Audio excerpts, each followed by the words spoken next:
What's up? It's Journey Montana. Stargirl, the EP is out now on all platforms. And shout out to AllHipHop. Period. Hey guys, you are now tuned into All Hip Hop with your girl Color Me Dizzy. We have Journey Montana in the building. Hey. Thank you so much for coming through. Thank you for having me. I'm excited to be here. So we know that well, not everyone, but she's from New York. But what borough are you repping? I'm repping Harlem. I'm from Harlem. Okay, Yeah, she's a uptown. Harlem girl. Let's go. Yes. Okay, and you just had a birthday, so happy belated birthday to you. Thank you. It's my birthday all month, though. But it's okay. Thank you. That part. Okay, I hear you on that one. Okay, so how long have you been singing? I've been singing my whole life, really. It's a funny story about when I was like a baby. And my mom was in the grocery store in LA, and I was like screaming at the top of my lungs. And Mariah Carey's vocal coach came up to her in the grocery store and was like, "Your baby is crying in perfect pitch. Like, you know, she's gonna be like a singer or whatever." And I think also because my father is a singer, everybody kind of knew that was like where I was gonna go with it. But of course there was like space for me to figure it out and find it on my own. And yeah, like I remember every like school play and every school thing, like I was always singing and performing and, you know, studying like Whitney and Michael and, you know, the obvious greats, and just like soaking up things as soon as I could understand how to figure it out. Like that was kind of my immediate thing. So for forever. Okay, that's awesome. So I was about to ask you like your musical background, but you just stated your father was a singer. So that's pretty awesome. So how long did he sing? Also, his whole life, my dad grew up in the church. Oh, My dad is originally from Kansas City, Missouri. okay. So they grew up in the church. My entire dad's side, they all sing. My grandma sings, my uncle sings, my auntie sings, my grandpa sings, my other cousin sings, my other uncle sings. Everybody sings. Okay. Yeah, everybody sings. So, and it's partially because my grandmother was really like strict on them about like singing in church. It was very serious. Okay. So they would rehearse at home and practice. It was like a whole thing. So yeah, like I've taken a lot of my like drive and stuff from him because I've just, you know, seen him doing it for forever. Yeah. Okay, well that's awesome. How long have you been a songwriter? I've been a songwriter, also kind of since I could write. I've always been like a diary girly. I write in journals. I have a big stack in my room of like all of my diaries for my whole life. I still journal to this day, but you know, I remember I have like my journal from like kindergarten where it's like you can't understand the words and it's just like scribbles, but like there was a page where I was like writing a little song. Professionally though, songwriting, I started in around like ninth grade, 10th grade, writing for other people. I was in a girl group in like 8th, ninth grade, and then through the girl group, I got situated with like my songwriting and yeah, I started working with other female artists and like writing with them, working with other writers, and I like learned so much. Like, oh my gosh, just being in the studio, being like, you know, 14 and just sitting and watching all of these amazing these amazing artists and writers work, and soaking up, you know, their work processes, and everybody writes a song differently. So it was just, it was really cool to just be around that really early. So yeah, I've been songwriting for a long time now. Dope. So have you ever attended any songwriters, camps? Yes, I kind of. Not like a technically, I don't know, but kind of. I did when Diddy was doing like this thing a few months ago for the album. They had just called in a whole bunch of artists and songwriters in LA to write for the project. So I was a part of that. Yeah, that was cool. Okay, that's cool. So who was your favorite songwriter? My favorite songwriter. Right now, just like right now, I feel like SZA is, and she has been for a while. You know, she's worked with like Rihanna, and she's worked with like Beyonce. I feel like another one is Sabrina Claudio. She's a really talented songwriter. Yeah, there's a lot. I really like Brent Faiyaz. My big thing with songwriting is like style. When you have like a distinct songwriting style that's really different from anybody else, and it stands out, and you can tell. Even Drake, I feel like he has a very specific pen. Even with like certain songs that he's put out, you can tell when he's completely writing this and when he has other writers, because his pen is so distinct. Yeah, but SZA, I feel like is my top right now, because I love her, and I love her sound, and I love her pen, and I've been inspired by her since her first EP, and like 2013. So yeah, I love her. And you know what? Who's also a great another songwriter? You even have a song with him. Yeah, Eric Eric Bellinger. Bellinger. Yes. Yeah, we do have a song together now, which is actually insane if I really think about it too hard. He's been one of my favorite artists for forever, and one of my favorite songwriters. He's worked with Chris Brown and anybody you could think of, Usher, and he's just like a hit maker for real. And yeah, we wrote a song together just for me also, which was like insane. That was the first thing that we did when we worked together. We were just co-writing together on one of my records, which was like amazing to be around him and soaking up, and getting his guidance on a record. Like, it was just amazing. I was so happy. Couldn't stop smiling, couldn't stop giggling. I was so giddy. And yeah, and then, he liked Undefeated, and he decided to hop on it, and I was just like, I cannot believe this. Like, what? You want to hop on my song? Right. Like, yeah. So it's really, really special. And that's also one of my favorite songs, ever that I've written. So to have him on it, just a cherry on top. Like, yeah. So how did y'all meet or even get connected? Like, Well, awesome. It's two ways. So we met a long time ago. I forget what it was, somebody's party. I think it was another Diddy party around BET weekend, and he knows my dad. So I was just like, oh hey, like da da da, and he was like, oh Jordy, like you're so and so's daughter, and then I was like, okay, cool, and then like years later, this year we have the same manager now. Oh wow! And it was just kind of like, it's just been so many full circle moments. So we have the same manager, and he connected us, but we had already like known each other. We were familiar with each other from that, but we had just never gotten the chance to work together. And the first time I met him, I was again like 14, 15. I was really, really young, just starting. And he's always been kind and nice, and I was just like, we're gonna work together one day, and now we have, so that's cool. That's awesome. So I mean, that's wonderful, especially being Eric Bellinger. Like, I know. So, is there any other songwriter that you would like to work with? SZA. I always say this, and anytime somebody asks me that question, SZA. I love to work with J. Cole. Yeah, I would like to work with Nyjah also. She's another songwriter that I've really been watching, and she's been doing her thing. But SZA has always been at the top of my list. Like, I'll just sit and watch her work, because that's the thing. Like, I kind of like to soak things up like a sponge and see people's work process. So if I was able to just even witness her work process, that would be enough. I would be satisfied. SZA, y'all, you hear this? Somebody hear it. Get my girl Journey right here. Come on, like, let's make this happen. Somebody, anybody. That would be awesome though. Like, the both of y'all working together, or even collaborating on like a song together. That would be very awesome. My Scorpio sis. Okay. Yeah. Both of y'all are great singers and songwriters, so that would be wonderful. So you just dropped a new project. You had your album release party last night. Let's go. So how many songs are on the album? 8. There's 8 songs on the project. Yeah. Okay, and the project is called Stargirl, right? It is. Yes, Stargirl. So you came up with the title of the album? Yes. It's really, well, the immediate thing was, I have like a million star tattoos all over me, and I always say like stars on my body because I'm a star. Like, that's like my thing.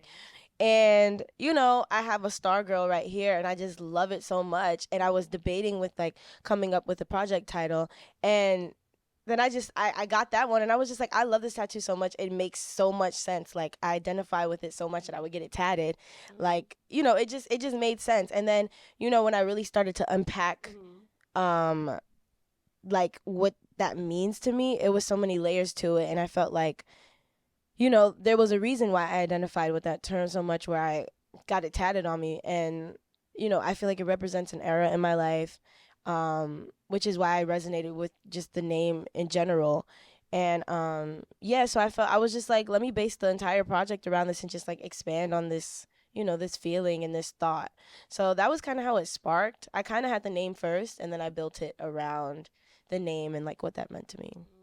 Okay. So, could you just give us like four of your top songs from the album?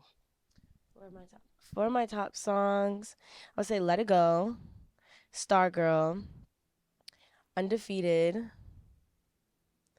and "Bad Decisions." I can't leave out "Bad Decisions." Okay, let's talk on all four of those songs if we can. So, Let It Go, is this a song for your ex, or what's the message behind the song, and how did you come up with the song, the inspiration? Well, "Let It Go," I kind of wanted a song that was a little bit broad, if that makes sense. Like it could be interpreted in a lot of different ways. The hook, I'm just like, maybe I should let it all go. And that could mean a lot of different things for a lot of different people. For me, like the literal context of the song, like when you break down the verses and stuff, I'm talking about just the first line is, I only come out on the town when the sun is down. Like I'm always outside at night, which is literally my life. Especially because this is about my like 19th year of life, and that was my first time really being out in the nightlife and doing shows and all sorts of stuff like that. So, yeah, that was kind of we're setting the scene with that. And I'm always like kind of looking for love, which I have another song about. But I looking for love and falling in love with dudes when you're out and just, love at first sight, being a little, being mixy and stuff. And it's just like, maybe I shouldn't do that. You know what I mean? Like, it happens every weekend. Like, I keep on looking for somebody and all sorts of things like that. So that's kind of the literal context of the song Let It Go. But yeah. Okay, I would have never thought that. I'm so happy you Yeah. really broke that down because Hmm. like your whole vision is totally different than what I thought. Oh, really? Yeah.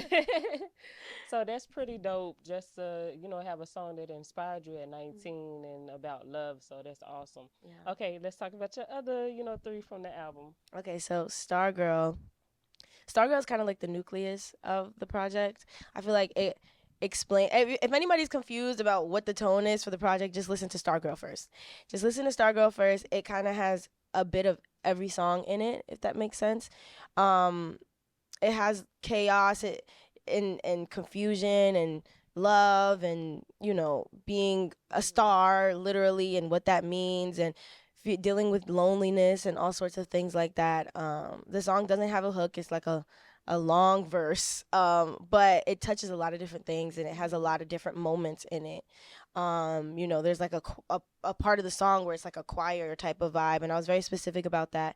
I also co-produced that with my producer Abstract, and we really like broke that down. We co-produced a lot of the songs on the project, probably about 90% of them, but yeah, that specific song has about 5 6 different versions of it because we were so particular about the way that it was going to sound, or I was so particular about the way it was going to sound. Yeah. So you said there was five different versions of the song. How did you pick the version that you wanted? Well, when we first started the production and I had like the idea, well, originally how the song just became, I was just writing in my room, which is usually how my songs start, and I just had like this one line, and it was like, I'm not an angel, I'm just a star. And kind of the breakdown of that is just like, I'm not perfect, but I shine regardless. And yeah, so that was the idea that kind of planted the seed for me. Then I got in the studio and I was just like, I want this to feel like floating. I don't know. I want this to feel like floating. That's always how I start. What's my feeling right now? And what do I want this song to feel like? So we started with these synths, and we literally just recorded the synths. It was just synth, and I just went and laid the whole song with all the words and all the parts of it, and then we came back out and I listened to it and it sounded like heaven, and I was like, oh my gosh, this is just amazing. Like it sounds exactly how I want it to. But then I listened to it in the car and I loved it. I still love that first original version to this day. That's I love that version. I'll probably maybe do like an acoustic version or like a stripped down version with that maybe one day. But yeah, I listened to it in the car and I was just like, it needs to do something different. And I had this idea to put like these Atlanta type of like trap drums on top of it, because it's like a contrast, you know what I mean, like with the heavenly synths, and then taking it to like the Atlanta trap energy. And so I was like, maybe we could try to like combine it, and even me singing on it so like softly and stuff. I was like, that could be crazy. So then we added those, and then we added another thing, and then I left, and then we came back another day and added more stuff, and then we were like, let's make this area over here like this. And it was just like a lot of different like points with the song where we took it over here and then over here, and maybe not do that, and maybe let's try this again. And we really massaged it, and we really made it with love and made it with care. So it was very intentional, and I'm really really happy about where it ended up. I feel like it's really different from what anybody else is doing, and yeah, really cool. So you also was like, okay, include this like drums or beats within the production. Oh my goodness, you see how hands on she is with her artistry? A lot of artists are not like that hands on with the artistry and with the production and stuff. So that's very dope. That means that you Thank really you. care about your artistry and your artwork. Yeah, I do. So that speaks volumes. Not only that, you know what? I just want to bag up a little right quick because I wanted to ask you this right quick. Um, what is your thoughts on the state of R&B right now? Unpopular opinion, I feel like R&B is in a great place right now. I know people feel like there's not a lot of good R&B out, but there is. You just have to look for it. I have so many of my peers that are absolutely killing it. They're making amazing, amazing music. I listen to R&B all day long, and it's old school and new school. We exist. We're out here. You have different people for different things. I always say that I'm kind of like spicy R&B. It's not the traditional R&B, even though this song with Eric Bellinger, I did kind of dabble into the more traditional route. But naturally, I feel like I make a little bit spicier R&B, and that there's a space for that too. If that's what you're looking for, that I exist, and there are people who make more traditional R&B, and they exist also. There's so much R&B out right now, and I honestly feel like we're up, and technically I think we are up right now. So yeah, we up. Well, I'm happy that your response is kind of different than others. That the state of R&B is in a good place, but I mean you would know because we're the just the listeners and the people like looking in. So we just feel like R&B, the state of R&B has declined than what it used to be some years before or prior.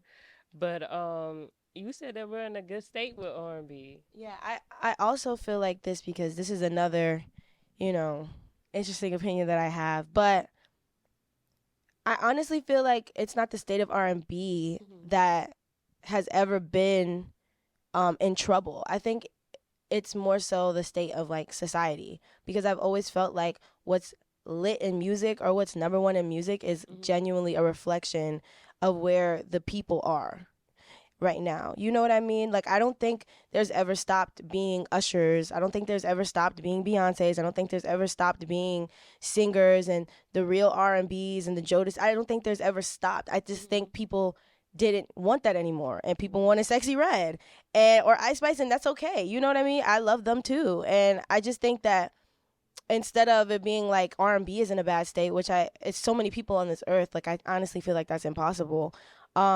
It's more so like, where are we at as a society, especially with social media? Like, the people have the power to choose who's on. So this is actually a time where we're genuinely a reflection of what's lit right now. You know what I mean? So that's kind of how I feel about it. It's like, if everybody really wanted R&B to be the only thing we're listening to, that would be what it is. But people must not want that. It's just like what you're saying versus what you're doing type of situation. So that's how I feel. Just sprinkle that in there. But I feel like R&B is in a great place. Like, I think the R&B singers, we're doing our jobs, and yeah. So yeah, that's the only thing we can do. So I like your response with that, and it sounds that like when it comes down to hip hop, a lot of people think that the legends aren't respected, but when it comes to the R&B legends, do you think they're respected Um, as far as getting their flowers? yeah, I feel like I feel like just overall, it's just some people are and some people aren't. It's a little like touchy because some people respect, like on a personal level, some people respect other people more than other people, just like personally. Like I know for me, Etta James is one of, like if I were to meet her at some point in my life, she was one of my first loves in music, and I probably respect her and her artistry a lot more than I feel like a lot of other people may.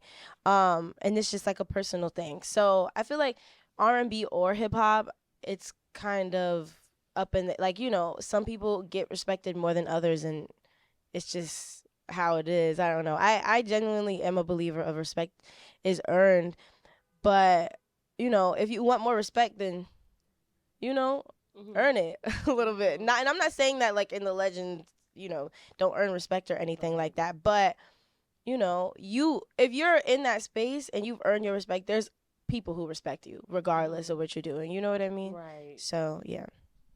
Well, so y'all make sure, thank you so much for coming through. But hold on. You got to promote your album.